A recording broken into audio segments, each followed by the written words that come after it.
첫 번째 경기 요코하마 대 요미우리 분석 시작해보겠습니다. DNA 아즈마 카츠키가 시즌 4승 도전에 나선다. 25일 히로시마와 홈 경기에서 7이닝 1실점의 호투로 승리를 거둔 아즈마는 히로시마 원정을 제외한 나머지 경기에서 쾌투를 이어가는 중이다. 17일 요미우리 원정에서도 8이닝 무실점 승리를 거두었는데 홈에서 강한 투수인지라 호투가 이어질 수 있을 것이다. 요미우리 포스터 그리핀이 드디어 선발 복귀전을 가진다. 시즌 첫 등판이었던 26일 한신 원정에서 2이닝 1실점의 투구를 보여준 그리핀은 일단 몸 상태는 어느 정도 올라온 상태. 작년 DNA 상대로 방어율 1.59의 피안타율 167로 매우 강한 모습을 보여주었는데 낮 경기가 조금 아쉬운 변수는 있다. 역시 바우어는 낮 경기의 최강자였다. 분위기는 DNA가 가져가는 상황. 그러나 아즈마는 홈 경기에서 절대적 강점을 보여주는 투수고 요미우리 상대로도 강한 투수다. 그리핀이 작년 DNA 상대로 매우 강했지만 모든 등판이 홈이었음을 잊으면 안 된다. 선발에서 앞선 DNA가 승리를 가져갈 것이다. 두 번째 경기 한신 대 야쿠르트 분석 시작해보겠습니다. 한신 이하라 타카토가 시즌 2승 도전에 나선다. 27일 요미우리와 홈 경기에서 6이닝 4안타 1실점의 호투를 보여준 이하라는 4회인 에노 1투수의 모습에 걸맞는 투구를 보여주고 있는 중이다. 특히 홈 경기 강점은 확실한 투수인지라 이번 경기도 기대를 걸 수 있을 듯. 야쿠르트 이시카와 마사노리가 시즌 2승에 도전한다.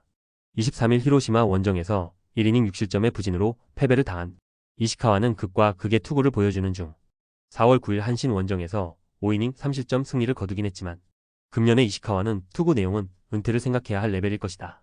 이틀 연속 타자들이 제 몫을 해냈다. 홈에서 타선이 터져주고 있다는 점은 고무적인 부분. 이시카와는 처음 그들이 만났을 때에 비해서 위력이 많이 떨어졌음을 부인할 수 없다. 그리고 이하라의 투구는 현재의 야쿠르트가 공략하기가 쉽지 않다. 선발에서 앞선 한신이 승리를 가져갈 것이다. 세 번째 경기 히로시마 대 주니치 분석 시작해보겠습니다. 히로시마 타마무라 효고가 시즌 첫 승에 재도전한다. 27일 DNA 원정에서 7이닝 2실점의 호투를 하고도 타선의 부진으로 패배를 당한 타마무라는 이번 시즌 투구에 눈을 뜬 모습을 보여주고 있다. 낮 경기 강점은 확실한 투수고 토코다 뒤에 타마무라는 은근히 위력적이다. 주니치 오카다, 토시아가 드디어 1군 복귀전을 가진다. 2021년 이후 부상으로 근 4년을 날려버렸던 오카다는 불펜 투수로서 한때 위력적인 투수였다. 이번 경기는 선발로서의 복귀인데 구속이나 제구 모두 1군 수준일지는 조금 미지수다. 토코다에게 맡긴 타선이 과연 타마무라를 공략할 수 있을 것인가. 현재로선 그 가능성이 매우 낮아 보인다. 게다가 토코다 뒤에 타마무라는 상당히 위력적인 편. 문제는 역시 오카다가 어떤 투구를 해주느냐는 것. 그러나 마츠바에 비하면 오카다의 투구는 아무래도 예리함이 떨어지는 편이고 히로시마의 타선은 그 차이를 놓칠 타선이 아니다. 선발에서 앞선 히로시마 토요 카프가 승리를 가져갈 것이다. 네 번째 경기 라쿠텐 대 오릭스 분석 시작해보겠습니다. 라쿠텐 키시 타카유키가 시즌 2승 도전에 나선다. 27일 소프트뱅크와 홈 경기에서 6이닝 1실점의 호투를 보여준 키시는 역시 낮 경기에 강한 투수임을 증명해 보였다. 작년 오릭스 상대로 2패 2.1로 투구 내용에 비해 승운이 없었는데 이번에 승운이 따라줄지가 관건이다. 오릭스 타카시마 타이토가 시즌 3승에 도전한다. 27일 세이브 원정에서 4이닝 2실점의 부진한 투구를 보여준 타카시마는 홈과 원정의 기복이 심한 편. 현재 원정에서의 타카시마는 아쉬움이 있고 원정 낮 경기는 그의 약점 중 하나다. 현재 라쿠텐 최대의 문제는 역시 불펜이다. 즉 동점 또는 선발이 밀릴 때는 경기가 순식간에 밀린다는 이야기. 다행인 건 키시가 낮 경기에 대단히 강하다는 점이고 타카시마는 원정 낮 경기 약점이 있다는 점이다.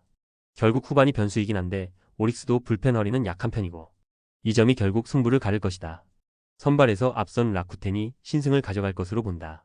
다섯 번째 경기 소프트뱅크 대 지바롯데 분석 시작해보겠습니다. 소프트뱅크 마에다 슌이 시즌 첫 승에 재도전한다. 27일 라쿠텐 원정에서 4이닝 2실점의 부진한 투구를 보여준 마에다는 5이닝은 잘 버티지만 낮 경기에서 한계를 보여주는 중이다. 일단 홈 경기 강점은 있고 치바 롯데가 좌완에게 약하다는 점에 승부를 걸어야 한다.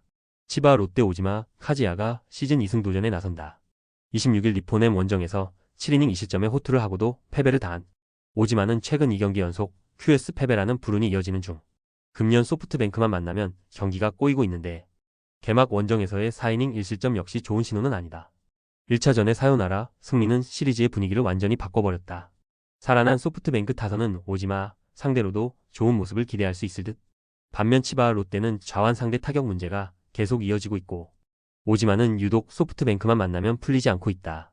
마에다는 이닝 소화 문제가 있긴 하지만 타선이 받쳐줄 수 있다. 상성에서 앞선 소프트뱅크 호크스가 승리를 가져갈 것이다. 다섯 번째 경기 니오넴 대 주니치 분석 시작해보겠습니다. 니포넴 타츠코타가 시즌 첫 1군 마운드에 오른다. 작년 단 1경기에 등판해 5이닝 무실점의 투구로 승리를 거둔. 타츠는 조금씩 팀의 시스템에 맞춰서 발전하고 있는 중.